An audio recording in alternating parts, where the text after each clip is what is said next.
Je sais que vous êtes là. Je sens votre présence. Je sais que vous avez peur.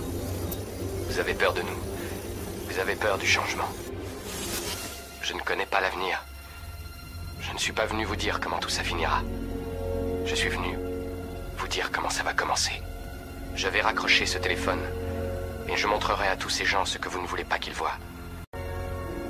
Un monde sans loi ni contrôle, sans limite ni frontières. Un monde où tout est possible.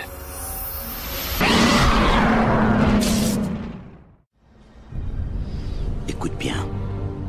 L'univers dans lequel tu viens de pénétrer est un monde que très peu de gens connaissent. Tu n'as vu qu'un petit aperçu de cette vie obscure. Ce dans quoi nous sommes pris ici est une guerre virtuelle. Il ne s'agit pas de balles ou de bombes, de frontières ou de territoires.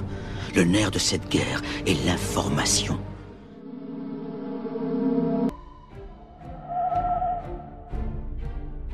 Tout en bas, au ras du sol, côtoyant les rigoles et le caniveau, le peuple, autrement dit les masses laborieuses qui sont nous, avec leur lot d'emmerdes quotidiens et qui croient encore à l'illusion de la démocratie et à la mascarade de l'élection.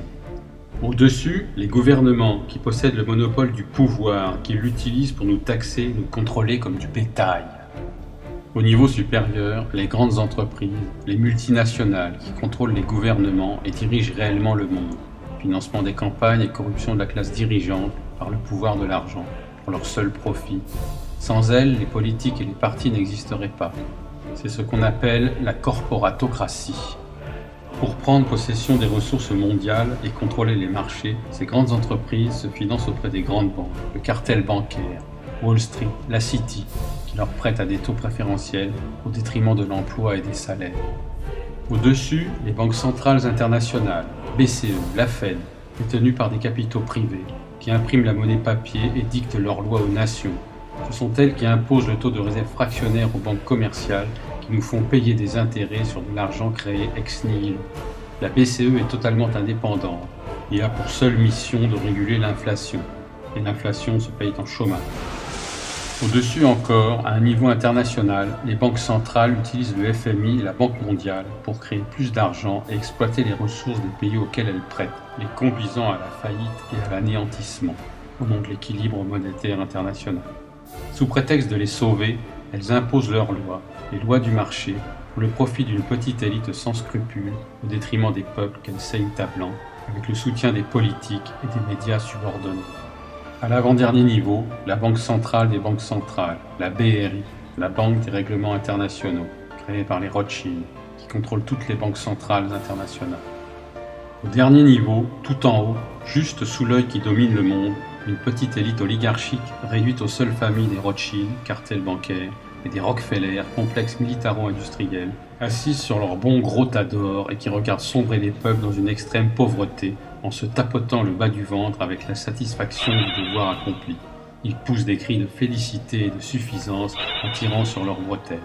Pof, pof, bruit de la fumée du cigare au prix incalculable qui s'échappe de la bouche de ces hyènes insatiables des ténèbres. Et tout en haut, au niveau de l'œil qui veille sur le monde, ces familles, membres des Illuminati, une organisation secrète née en 1970-76 à l'initiative de Meyer Amschel Rothschild, qui aurait convoqué Adam Weishaupt afin de restaurer l'ordre des Illuminés de Bavière, affirment certains, œuvrent dans l'ombre depuis des générations pour l'avènement d'un nouvel ordre mondial et l'anéantissement des peuples de ce monde à leur seul profit. Là, encore plus haut. Ah bon? Là, bah on est tout en haut les mecs. Au-dessus c'est le soleil. Ce soir.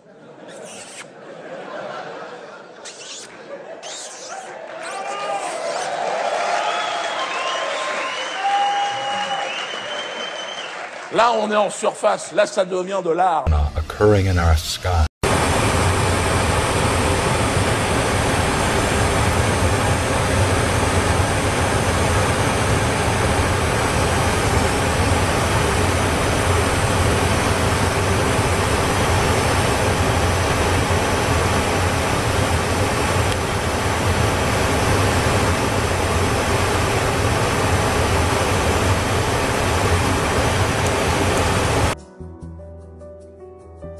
froid dans le dos. D'abord, la sensation d'avoir des insectes ou des vers qui rentrent sous la peau, des éruptions cutanées qui démangent, qui laissent des lésions importantes, tout ça accompagné de problèmes de mémoire et de concentration. Mais le plus singulier, ce sont ces fibres qui sortent du corps, ces bouts de fil que vous voyez là, qui ont été d'ailleurs étudiés à l'Université de l'Oklahoma. Aucune correspondance avec les 800 fibres textiles qui sont commercialisées ou les 85 000 composés organiques connus. On les a chauffés à 600 degrés Celsius pour découvrir qu'ils ne brûlent pas. Et pour ajouter au mystère, les fibres en question qui sont rouges, bleues et noires luisent sous les rayons ultraviolets. 10 ans. Qu'est-ce que vous avez au visage? Qu'est-ce que c'est? C'est la maladie de Morgelan. Donc au début, j'ai eu des gratouilles, des chatouilles, je comprenais pas bien pourquoi. Et j'ai aussi parfois des violentes démangeaisons vraiment intenses, avec le visage qui gonfle, je deviens rouge, un peu comme une réaction allergique. Qu'est-ce que vous disent les médecins? Les médecins ne connaissent pas, donc... Selon elle, cette maladie dite des morgelons serait liée aux chemtrails. Les chemtrails, ce sont les épandages des avions qui laissent des traînées blanches dans le ciel et qui se déposera ensuite en filaments au sol, comme on le voit sur ces images filmées par la patiente dans son jardin. La jeune femme a fait des prélèvements sous... Nadine habite Marseille et affirme que des fibres sortent de ses doigts. Tout comme ce patient belge qui s'est filmé avant de poster les images sur Internet. Pour cette femme, les scientifiques français continuent de nier les symptômes et les résultats d'analyse. Bon, donc je sais que c'est pas un délire vu que je le vis, je peux pas vous dire autrement. Des études ont été faites qui montrent bien tous les symptômes, toute la symptomatologie au niveau du sang, toutes les modifications endocriniennes, sanguines, enfin, il se passe déjà pas mal de choses. Toutes ces personnes ont des analyses de sang communes, donc le médecin qui doute, il ne va pas douter très longtemps s'il s'aperçoit qu'il y a des facteurs communs dans le sang.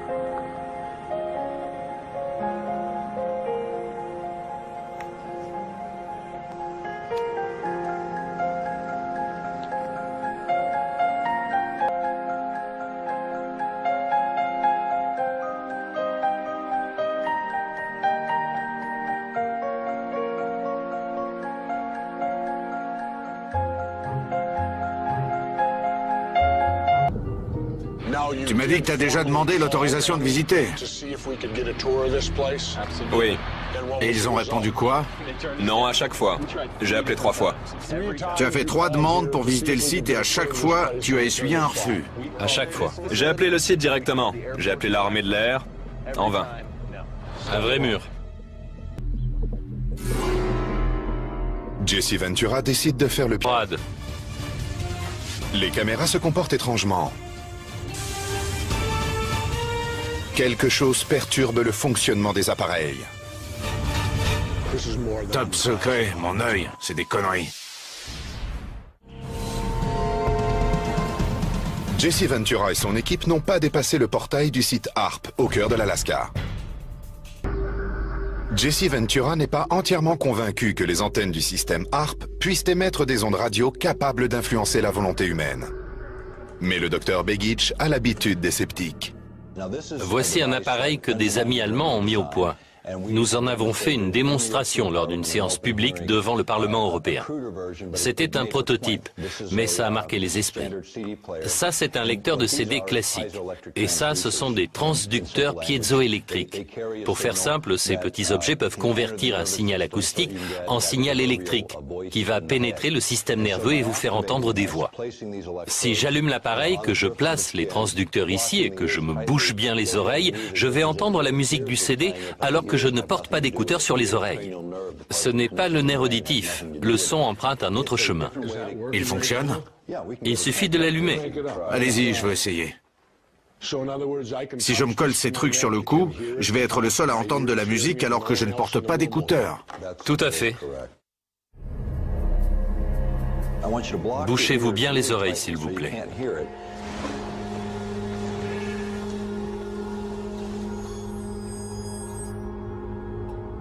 Jesse Ventura avait des doutes sur la capacité des antennes du projet HARP, situé en Alaska, de prendre le contrôle de l'esprit humain. Mais le docteur Begich a un appareil permettant de démontrer comment l'émetteur HARP peut envoyer un signal directement au cerveau. Qu'avez-vous entendu? De la musique. Mais c'était étrange. J'essayais de comprendre d'où elle venait et ça semblait venir de là. Exactement. J'avais la sensation d'entendre le son venir du sommet de mon crâne et de mon front. Si on étudie le signal HARP, on constate qu'il transmet des informations acoustiques et que dès qu'il affecte notre cerveau, notre état émotionnel change. C'est facile à faire. Donc ça manipule le cerveau. Tout à fait. Souvenez-vous que c'est dans les années 60 que toutes ces études sur le contrôle de l'esprit sont apparues. Et le New York Times a découvert qu'un des cobayes de ces recherches n'était autre que le terroriste nommé Unabomber. Alors a-t-il pris pour cible des gens travaillant dans le domaine technologique à cause des expériences qu'il avait subies? Le gouvernement américain a reconnu avoir utilisé 8000 soldats comme cobayes.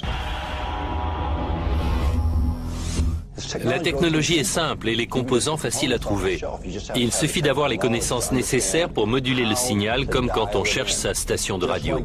Il suffit d'harmoniser l'émetteur et le récepteur pour qu'il se passe des choses. Et ça fonctionne de la même manière au niveau géophysique. Ciblez un élément instable et vous aurez votre séisme. C'est un jeu d'enfant. Les terroristes possèdent déjà les moyens de déclencher des séismes et des éruptions volcaniques.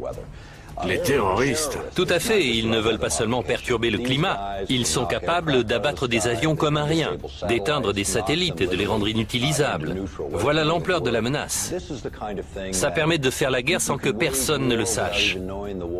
Notre pays n'en est pas à sa première guerre secrète, mais avec une telle technologie, on passe à un niveau supérieur.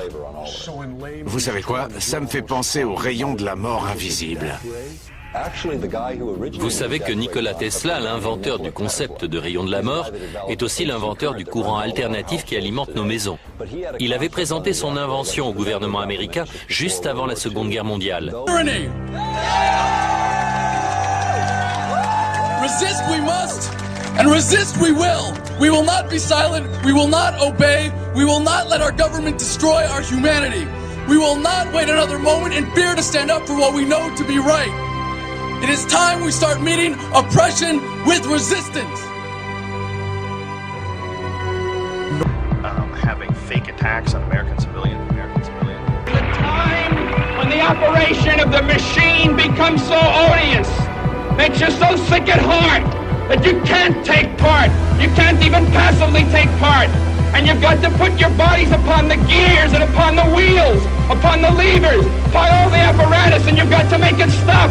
And you've got to indicate to the people who run it, to the people who own it, that unless you're free, the machine will be prevented from working at all. I served with Kilo Company, 3rd Battalion, 8th Marines as an automatic machine gunner. There's a term, once a Marine, always a Marine, but there's also the term, eat the apple, F the Corps. I don't work for you no more. And I'm a Marine. I took an oath to defend the Constitution. The Constitution! I didn't take an oath to defend these banksters. And I guarantee you, all you devil dogs out there need to rise up and take over this country and defend the Constitution against these punks. Okay, I'm sick of it too, Alex. You know, I'm a Marine, but I'm sick of this. You know, they're using us and they're sucking us dry and they are destroying us.